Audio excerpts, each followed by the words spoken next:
pagat janë më të ultat ashtu si që ishin, zot. Po qa të them?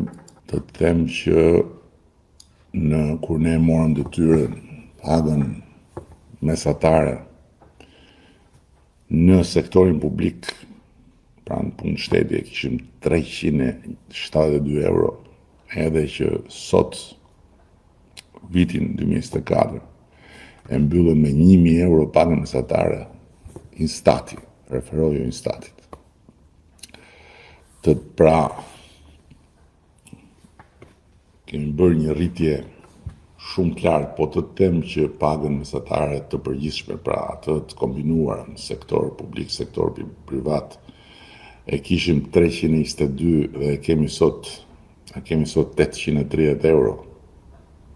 830 euro është paga mesatare sot në Shqipëri e përgjithshme.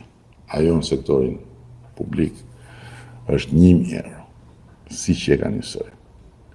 Po paga minimale e kishim 157 euro, e kemi 400 euro dhe në vendim, si që kam thënë dhe më parë, në qershor do të bëjmë 500 euro duke që do të hyjë në efekt nga janari 2026, pagën minimale, 500 euro.